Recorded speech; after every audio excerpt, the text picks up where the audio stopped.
우주에는 수많은 별들이 존재하지만 그중 지구와 가장 가까운 곳에 존재하는 별은 항상 뜨겁게 타오르는 태양입니다. 덕분에 태양계에 속한 지구는 생물이 살기 적절한 온도를 항상 유지할 수 있죠. 물론 지구의 자전에 의해 날씨가 바뀌며 온도 또한 오르락 내리락 하지만 생물이 살 수 없을 정도로 온도가 과하게 높아지거나 낮아지지는 않습니다. 항상 스스로 빛을 뿜어내며 생물이 살아갈 수 있게 만들어주는 태양. 그렇다면 태양은 어떻게 생겨나게 되었을까?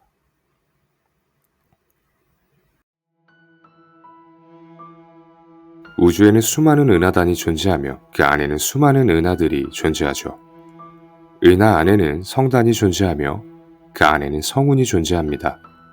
이 중 성운은 별이 태어나는 곳이라고 볼 수 있죠. 쉽게 말해 성운은 우주에 있는 많은 먼지들과 가스가 모여있는 친구입니다. 성운은 크게 세 가지로 나뉘는데 암흑성운, 발광성운, 그리고 반사성운이 존재하죠. 성운의 모양에 따라 행성상 성운, 초신성의 잔해, 산광성운으로 분류되기도 합니다. 그렇다면 성운에서 어떻게 별이 탄생할까? 성운 내의 가스와 먼지 구름은 점차 압축되며 반죽이 되는데 온도가 올라가면서 더욱 뜨거워지고 점점 더 중심으로 수축하게 됩니다. 이렇게 탄생되는 친구가 바로 원시별입니다.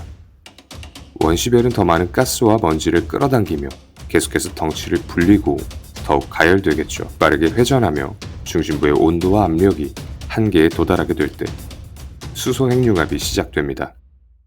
핵융합이 시작되면 많은 수소 원자들이 헬륨을 형성하기 위해 서로 결합하기 시작하는데 이때 엄청난 양의 에너지를 방출하죠.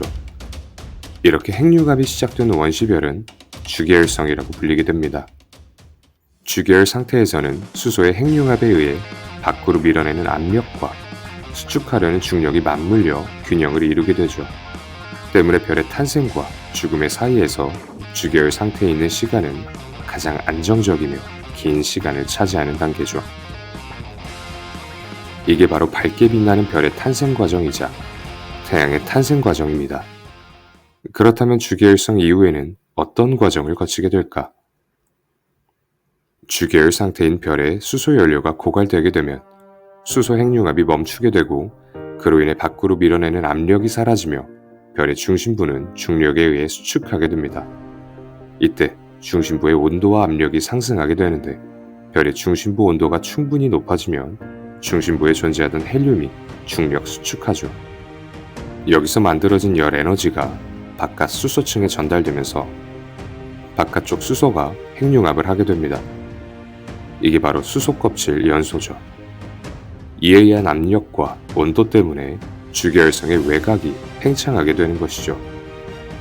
이렇게 점차 중심부의 헬륨은 핵융합하면서 탄소와 산소로 바뀌게 됩니다. 결국 적색 거성으로 변모하게 되죠.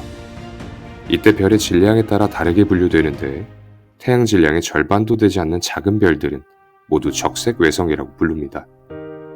항성으로 인정되는 가장 최소 단위이며 가장 높은 광도를 가진 별이 태양 광도의 약 10%에 불과하죠. 이보다 더 작은 질량을 가진 천체는 갈색 외성이라고 불립니다.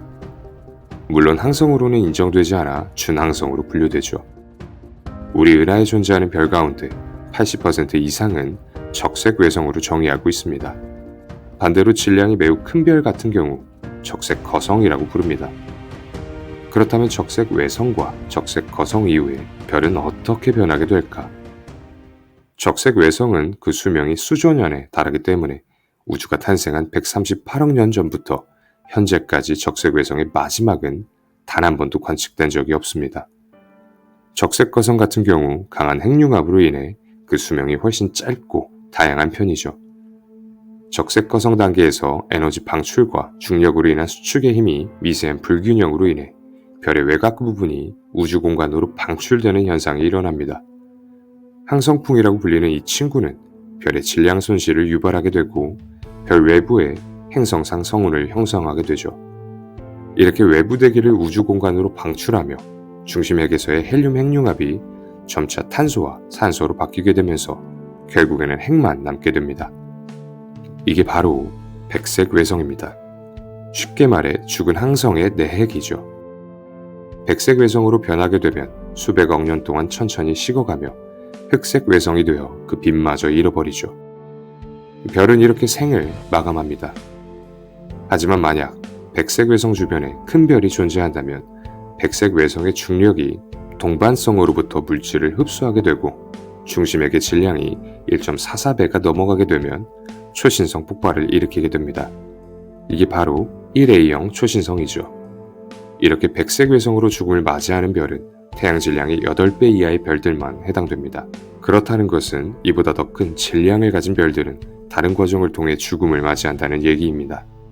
바로 블랙홀과도 연관이 있는 2형 초신성이죠.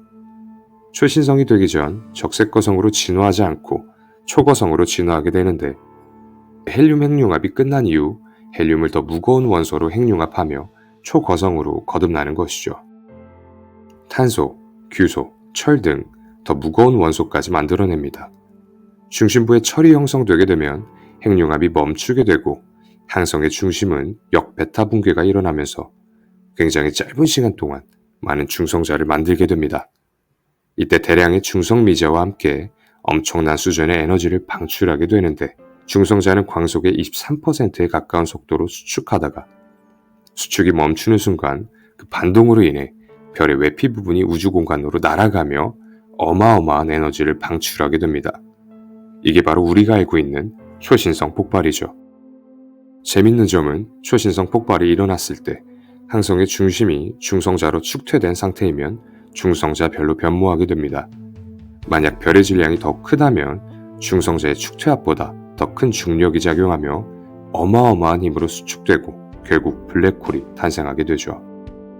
태양 같은 경우 질량이 비교적 크지 않기 때문에 헬륨 핵융합 이후 백색 외성을 거쳐 흑색 외성으로 그 끝을 맞이하겠죠.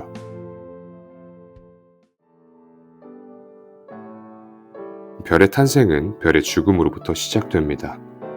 초신성 폭발로 그 끝을 마감한 별들은 많은 먼지와 물질들을 우주에 퍼뜨리겠죠. 이렇게 여기저기에 퍼진 먼지와 물질들은 별의 탄생 과정을 그대로 거치며 새로운 별과 행성으로 다시 태어납니다. 탄생과 죽음이 서로 엮여 있는 것이죠. 어떤 한 별의 죽음이 다른 여러 별의 탄생을 촉진하는 기묘한 순환이 지속되게 되는 겁니다. 아주 작은 우주먼지로부터 모든 것이 시작되었습니다.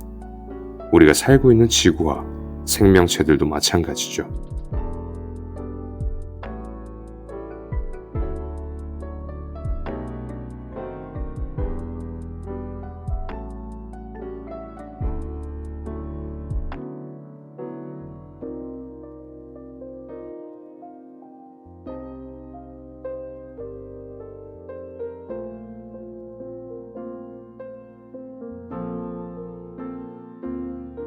우주 좋아.